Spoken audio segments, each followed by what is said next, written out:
Bila Anda ingin membuat suatu keputusan, janganlah membuat keputusan yang bertentangan dengan ayat suci. Kami mencintai Anda, kami menghormati Anda, kami siap untuk mentaati segala aturan yang Anda buat, selama segala ketetapan Anda sesuai dengan keputusan ayat suci dan hadis Nabi. Dan maaf, manakala Anda membuat aturan-aturan yang bertentangan dengan ketentuan ayat suci dan hadis Nabi, kami tidak akan pernah segan untuk menolaknya, untuk memperingatkan Anda, dan untuk tetap menyerukan kepada Anda agar kembali ke jalan ilahi Rabb.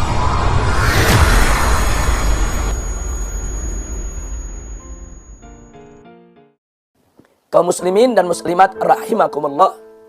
Kalau kita sudah nyatakan ayat suci ada di atas ayat konstitusi, maka segala ketetapan ayat konstitusi tidak boleh bertentangan dengan ketetapan ayat suci. Manakala bertentangan, maka ayat konstitusi tersebut wajib untuk direvisi dan disesuaikan dengan ketentuan ayat suci. Nah, karenanya, sebagai contoh dalam praktek kehidupan sehari-hari, Allah dan Rasul-Nya mengharamkan minuman keras. Tiba-tiba ada ketentuan perundang-undangan yang dibuat oleh negara membolehkan minuman keras. Maka kita wajib untuk taat kepada Allah dan Rasul-Nya dengan menolak ketetapan negara tersebut. Bukan berarti kita menentang negara, bukan berarti kita membangkang kepada negara, tapi semata-mata karena kita taat kepada Allah dan Rasul-Nya, dan kita mengharapkan negara ini diberkahi oleh Allah dan Rasul-Nya dengan tidak menentang ketentuan Allah dan Rasul-Nya. Jadi kalau ada sesuatu yang sudah ditetapkan haram oleh Allah dan Rasul-Nya, kemudian negara membolehkan, maka tetap kita harus tunduk kepada Allah dan Rasul-Nya.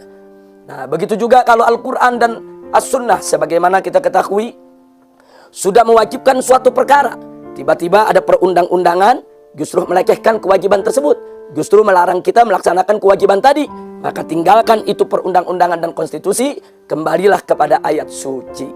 Nah, oleh karenanya, seorang muslim dan seorang mukmin sejati tidak pernah ragu untuk melaksanakan segala ketetapan konstitusi dan perundang-undangan selama sejalan dengan ayat suci dan hadis Nabi. Sebaliknya, bahwa seorang mukmin sejati pun tidak akan pernah ragu menolak segala ketetapan konstitusi dan perundang-undangan selama konstitusi dan perundang-undangan tersebut bertentangan dengan Al-Quran, bertentangan dengan As-Sunnah, bertentangan dengan putusan ijma ulama, bertentangan dengan syariat Islam, bertentangan dengan ketentuan ayat suci.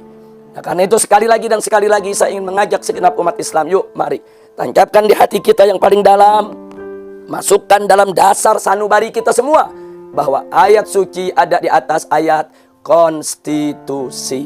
Nah, muncul pertanyaan, lalu bagaimana jika ada pihak-pihak yang mengatakan sebaliknya, bahwa ayat konstitusi ada di atas ayat suci? Maka kita katakan, pertama, mungkin karena yang bersangkutan tidak mengerti akan ketetapan agama, dia tidak mengerti tentang ajaran agama yang sebenarnya.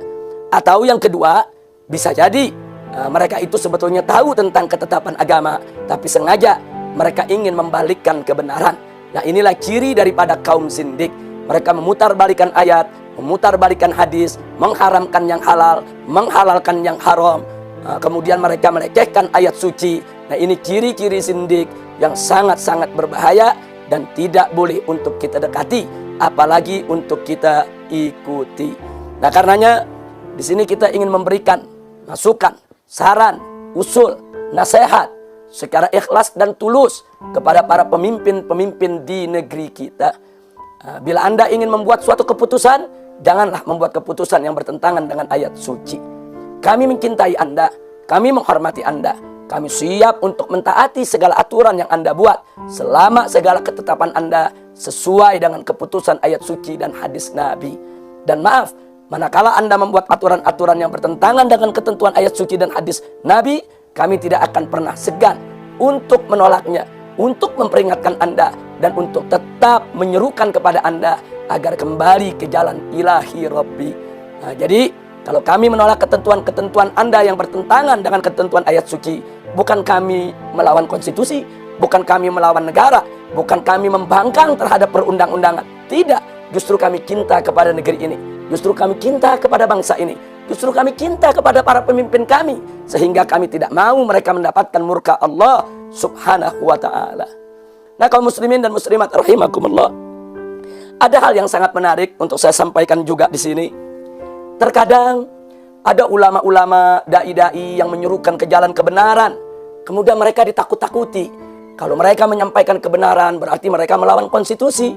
Lalu mereka ditakut-takuti kalau nanti mereka akan dimasukkan ke dalam penjara. Inna lillahi wa inna ilaihi raji'un. Di sini saya ingin menyampaikan, kalau ada pihak-pihak yang mengancam para ulama yang menyampaikan yang hak untuk dimasukkan ke dalam penjara, demi Allah, Allah di dalam Al-Quranul Karim telah mengancam orang-orang yang melawan hukumnya, yang menentang hukumnya, untuk dimasukkan ke dalam neraka. Dan ketahuilah bahwa neraka jauh lebih pedih, jauh lebih keras, jauh lebih mengerikan, jauh lebih menakutkan daripada siksa penjara yang Anda jadikan ancaman kepada ulama-ulama yang istiqamah. Nah, karena itu kita ingatkan, Allah telah mengancam kita semua, mengancam ulama, mengancam umara, mengancam segenap umat Islam. Kalau coba-coba mereka bertentangan dengan ketentuan Allah dan Rasulnya, kalau coba-coba mereka durhaka kepada Allah dan Rasulnya, maka neraka jahanam tempat mereka kembali. Na'udzubillah min dzalik. Nah, karena itu kita ingatkan kepada semua pihak, jangan pernah dan jangan coba-coba menakuti para ulama, menakuti para dai yang berjuang di jalan Allah Subhanahu wa taala dengan hukum penjara, dengan siksa penjara. Jangan. Sesungguhnya Allah telah lebih dahulu menakuti kalian semua dengan hukum neraka yang begitu pedih. Nah, karena itu yuk mari sama-sama kita kembali ke jalan Allah. Buatlah undang-undang yang bagus, buatlah konstitusi yang indah, buatlah peraturan-peraturan yang sejuk, yang menciptakan kedamaian. Buatlah segala keputusan-keputusan yang tidak bertentangan dengan ayat suci dan hadis Nabi. Insya Allah kita semua akan mendapat keberkahan dari Allah, dan negara kita dijadikan sebagai baldatun thayyibatun wa rabbun ghafur. Nah, inilah yang ingin saya sampaikan sebagai penegasan dari apa yang telah saya sampaikan pada pelajaran yang lalu. Sekali lagi, ayat suci di atas ayat konstitusi. Sekian yang bisa saya sampaikan. Hadaniyallahu wa iyyakum ila siratihil mustaqim. Wallahul muwaffiq ila aqwamit thoriq. Wassalamualaikum warahmatullahi wabarakatuh.